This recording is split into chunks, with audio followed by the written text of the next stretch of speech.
Rivals Radio. Welcome back to Rivals Radio with Wally and Dee here on Rivals Broadcast Network. Today we're really getting into it, focusing on the huge Rivals Cup championship game. Yeah, we've been watching the tape, digging into the matchup. It's going to be epic. Absolutely. We're doing a deep dive, pulling out everything you need to know about this massive showdown. That's right. This isn't just, another game. It's really the climax of the whole season. Yeah. Passion, rivalries, real high-stakes drama, everything we love. Exactly. We're breaking down the two champions fighting for that ultimate prize. We'll look at their incredible journeys here and what makes this particular matchup so compelling. And for all you learners out there, get ready. We're aiming to get you some serious knowledge, quick but thorough. Yeah, extracting the key insights from these teams, their stories, making sure you're totally prepped for tomorrow. Okay, let's unpack this. First up, the Apex Conference champs. The Buffalo Brawlers. What a season they've had. Just dominant. Dominant is the word. What's really fascinating, though, is just how dominant they've been. Under GM Doug Baxter, 16-1 in the regular season, that's commanding. Secured that #1 seed easily. And their whole vibe reflects that record too, doesn't it? Totally. Tough, rough, the buffalo and the leather jacket logo, Great. black, red, gold colors, and they absolutely play like it. Hard-nosed football. They certainly made quick work of the Sting in the divisional round, 42-21. Just dismantled them. Yeah, no contest, really. And their quarterback, Andrew Frost. Wow. He looked completely unstoppable in that game. He really did. He's a true X-Factor player. And remember, he won the 0-year Super Bowl MVP. Right, which is incredible for a rookie season. What makes him that X-Factor specifically? Well, it's that mix, skill, vision, but also that unscripted brilliance. He can change a game by himself. He doesn't just run the plays, he elevates them, improvises under pressure, turns sacks into first down sometimes. So it's the legs, the arm, the decision-making, Yeah. all of it. Precisely. He forces defenses out of their comfort zone. He's the catalyst for sure. But he's not alone out there. That offense is loaded. Oh, absolutely. You've got Ronnie Leak at running back, led the league in rushing yards. Just a tough north-south runner. Doesn't go down easy. And the receivers. Stacked. Terrence Andrews was second in Offensive Player of the Year voting, top 3 in catches and touchdowns. He's not just fast, he's a great route runner, wins those contested balls. Sounds like an offense that just puts up points relentlessly. Yeah. What about the defense, though?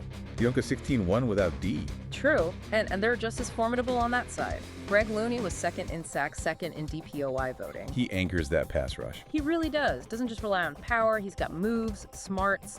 He finds the weak spot, creates constant pressure. And in the secondary? Jayshawn Hawthorne, Right. cornerback, led the league with 17 pass breakups. 17, that's huge. Get this, only allowed 8 catches all season long. Wow, 8 catches all year. Yeah, it's anticipation timing. He basically takes away half the field, allows everyone else to focus elsewhere. So the team's built to score fast and then just suffocate the opponent enough to win. Exactly. Pile on points, slow him down just enough. It's a winning formula. Okay, now, this is where it gets really interesting. Crossing over from the Nexus Conference, the Albuquerque Dukes.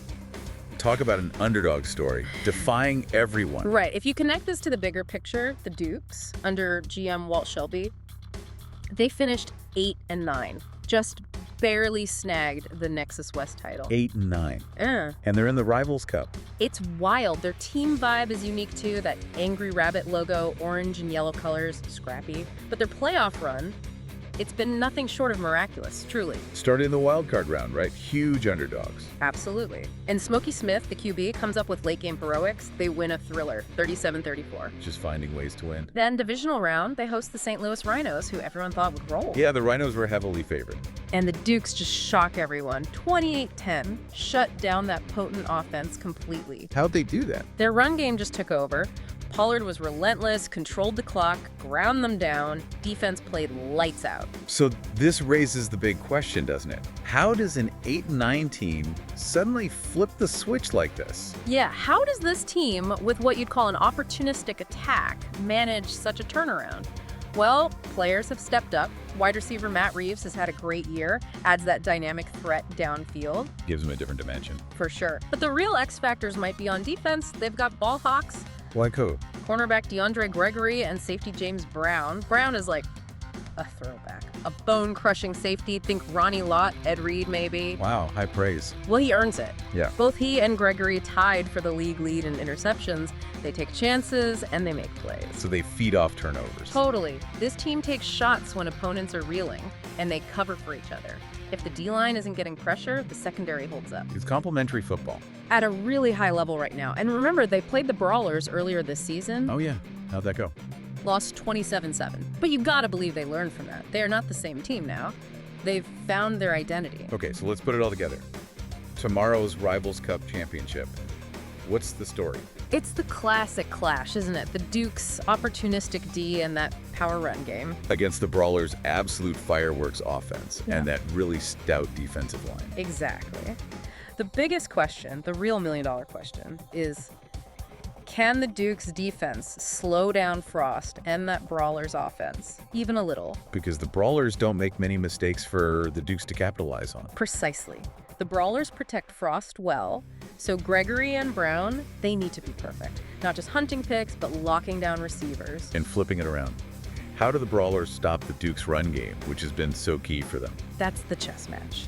The Brawlers D, with Looney and Hawthorne, they'll likely load up to stop Pollard. Try to make Smokey Smith beat them with his arm consistently, force them into third and long. Which plays right into the Brawlers' hands, with Looney bringing pressure and Hawthorne locking down Reeves. That's the plan, you'd think. Disrupt Smith's timing, take away his top target. So it feels like it could turn on just a couple of key moments. A turnover, a big stop, a long drive. Absolutely. Look, on paper, we're picking the Brawlers. Maybe by 9 points, something like 28-19, 31-22. Feels about right, given the season. But the Dukes thrive on being the underdog. They've proven everyone wrong so far. So what's the path for the Dukes? They have to get turnovers, multiple, maybe a defensive score, and Pollard needs to control the clock, keep Frost cooling his heels on the sideline. And for the Brawlers? Stay disciplined, protect the ball, protect Frost, let their talent execute. Don't give the Dukes those extra chances. It's about execution under pressure now. Mental toughness as much as physical. And for you, the listener, tuning in tomorrow, you absolutely don't want to miss the live broadcast. No way. Commentary from Skip Lloyd, Commissioner Back. It's top-tier production. Feels like you're right there. Yeah, proper pro-level stuff. The winner gets the trophy, the prize money, and, the bragging rights forever. History. And this matchup really sums up what's great about this league, doesn't it? The stories colliding. These two teams, so different, reaching the final game. It's why we watch. The drama is built in. It really is. Will it be the Brawlers' consistent power or the Dukes' incredible Cinderella run? We find out tomorrow. That uncertainty is the best part. Couldn't agree more. Okay, that's the scoop, folks. Make sure you tune in tomorrow for the Rivals Cup Championship game. Yeah, follow the league on social media, subscribe to the channel, don't miss any updates. Thank you for listening from Rivals Radio on Rivals Broadcast Network.